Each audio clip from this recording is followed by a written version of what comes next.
মৰমৰ ছাত্ৰ-ছাত্ৰীসকল তোমালোকৰ নেলছন মেণ্ডেলাৰ পাৰ্ট 1 টো শেষ হ'ল ইয়াৰ যিখিনি ওয়াৰ্ড মিনিং খিনি দিছিলো তোমালোকে লিখি লবা ভিডিওটো চাবা আৰু ওয়ার্ড মিনিং খিনি কিন্তু লিখিবা ইয়াত মানে বহুত টান টান এনে কিছুমান ওয়ার্ড আছে যিবোৰ অসমীয়া মিনিং যদি নিলিখা গম নোপোৱা তেতিয়া হলে বুজি নাপাবা একো আৰু লেসনটো অলপ হাৰ্ড আছে তো সেই কাৰণে মই এটা এটা কৈ ওয়াৰ্ড মিনিং বোৰ লিখাই দিছো আৰু তোমালোকৰ যদি ওয়াৰ্ড মিনিং উলাই তেতিয়া হলে হেবোৰ ডিকশনাৰি পা চাই বা মোবাইলতে ডিকশনাৰি আছে নহয় তাতে মাৰি তুমি হেই কৰি লবা উলিয়াই লবা হেইটো আৰু মই যিখিনি টান লাগিছে তোমালোকৰ কাৰণে তো হেইখিনি মই দি দিছো বেছিভাগে ওয়াৰ্ড মিনিং মই দি দিছো তো আজি কোৱেশ্চন আনসাৰ খিনি চাই লবা অৰেল কম্প্ৰিহেনচন চেক এইখিনি মই সৰু সৰুকে দিছো বাৰু আৰু সৰু কৰিব নোৱাৰি এইখিনি লিখিবই লাগিব তো প্ৰথমটো সুধিছে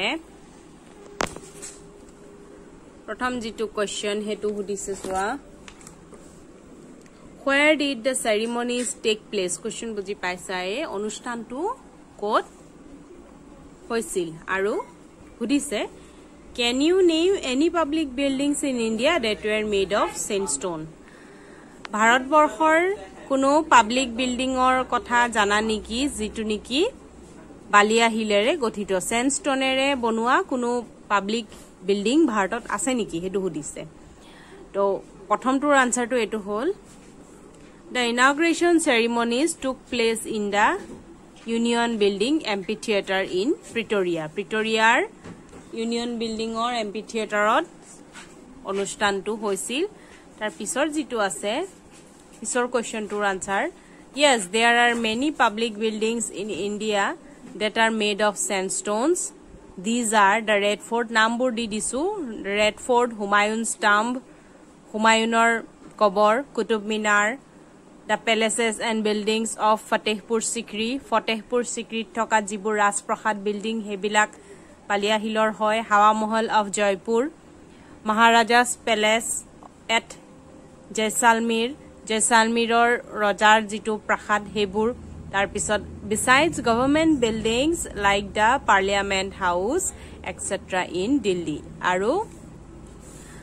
আগৰ দিনৰ বিল্ডিং বিলাকৰ লগতে পাৰ্লিয়ামেন্ট হাউস তাৰপিছত সুপ্ৰিম কোৰ্ট ৰাষ্ট্ৰপতি ভৱন হেবিলাকো স্যান্ডস্টোনেৰে বনে গোটেইখিনি নালাগে দিবলৈ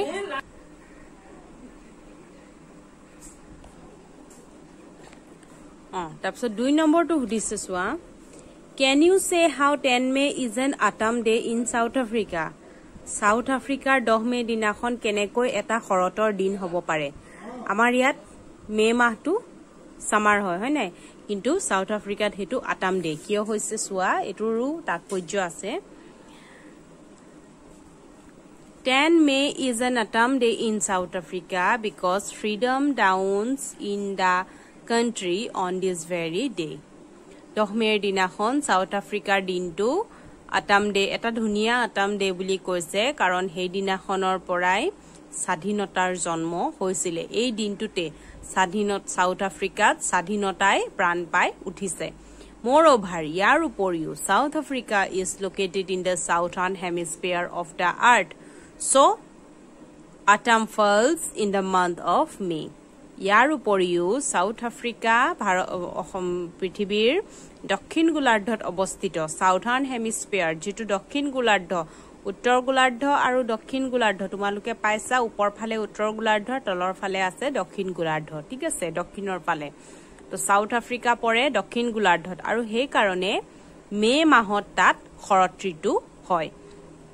Thus 10 May is autumn day in South Africa হল তাপা 3 নম্বৰটো দুটা কোৱেশ্চন একেলগে হুমাই আছে সোৱা মই দুটা পেৰাগ্ৰাফত লিখাই দিছো At the beginning of his speech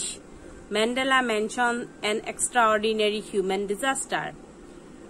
ভাষণৰ আৰম্ভণিতে মেণ্ডেলাই উল্লেখ কৰিছে an extraordinary human disaster এটা অসাধাৰণ মানৱীয় দুৰ্ঘটনা ঠিক আছে What does he mean by this? এটো যে উদ্ধকমা ভিতৰ দিছে মানৱীয় দুৰ্ঘটনাটোৰ কথা কৈছে হেতুনো কি What is the glorious human achievement he speaks at the end? আৰু তেওঁ হেখৰ ফালে যে কৈছে glorious human achievement গৌৰৱময় মানৱীয় যেটো সফলতা সেই সফলতাটো নো কি তো দুটা কোৱেশ্চন দিছে an extraordinary human disaster আৰু glorious human achievement এই দুটাৰ মিনিং টু দিছে আনসাৰ টু হেতু মই কোৱেশ্চন পাতা নাই তোমালোকে কোৱেশ্চন কিন্তু পাতিবা an extraordinary human disaster that Mandela mentioned at the beginning of his speech is an reference made to the practice of apartheid. Etu hol apartheid system tur prohongo loi reference loi hetur uporot ভিত্তি কৰি apartheid system tur prohongo loi he line tu teo tenekoi koise. That was followed in South Africa. Jitu niki South Africa solisil apartheid system tu. This system allowed the white-skinned people to rule over the black people. Aru ei system to ei apartheid system to e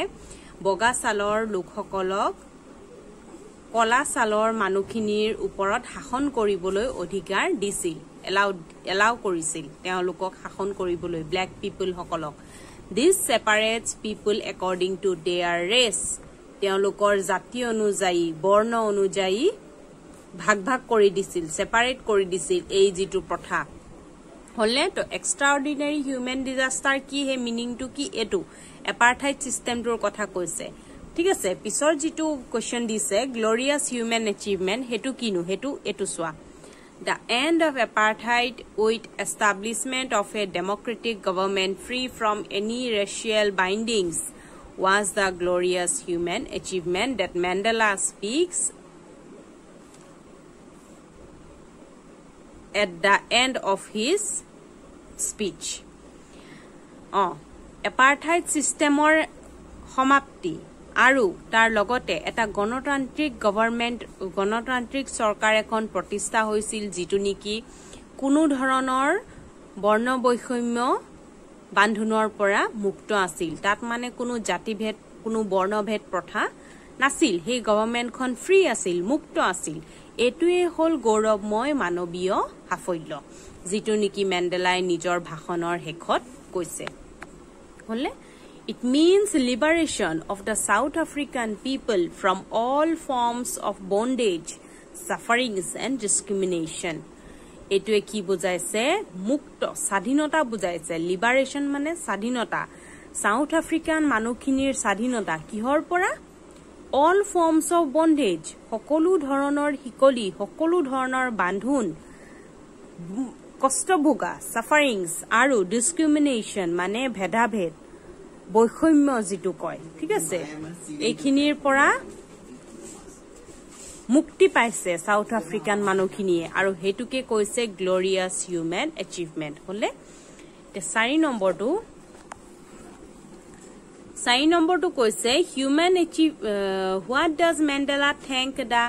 ইন্টাৰনেশনাল leaders for international যি সকল leader guest হিচাপে আহিছিলে তেওঁলোকক মেণ্ডেলাই কিয় thank U বুলি কৈছে কেলে thankful দিছে Mandela in his speech thanks the international leaders for being with the African people. African manukhinir usorot ahi thio diar babe thank you buli Mandela koise and supporting them aru support korar babe in their victory over racial discrimination. Borno boikhomyor uporot manukhinie ji bijoy lav korise he bijoy lav korat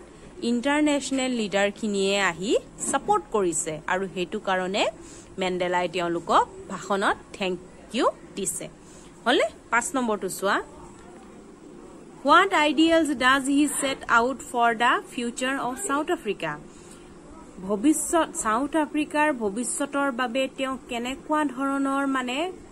আশা কৰিছে কেনেকুৱা তেওঁ প্ৰতিশ্ৰুতি দিছে ideals মানে হেতু বুজাইছে প্ৰতিশ্ৰুতি দিয়া বা কেনেকুৱা ধৰণৰ তেওঁ আশা কৰিছে সাউথ আফ্ৰিকাৰ ভৱিষ্যতক লৈ Mandela has high hopes about the future of the newborn nation of South Africa. South Africa নতুনকৈ জন্ম লাভ কৰা জাতিটোৰ ভৱিষ্যতৰ প্ৰতি মেণ্ডেলাৰ বহুতো আশা আছে বহুত হাই হোপস আছে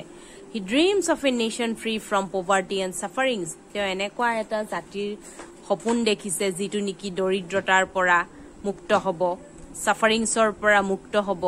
free from racial and other discrimination বৰ্ণ প্ৰথাৰ পৰা মুক্ত হ'ব আৰু বেলেগ ধৰণৰ ভেদাভেদ পুৰুষ মহিলা ভেদাভেদ বা ভাষা জাতি ধৰ্ম ভাষা ভাষী হেবোৰ যে ভেদাভেদ থাকে জাতিভেদ প্ৰথা যে থাকে এই ভেদাভেদ যিকোনো ধৰণৰ ভেদাভেদৰ পৰা মুক্ত হোৱাটো এটা মুক্ত সমাজ গঢ়ি তুলিব বুলি মেণ্ডেলাই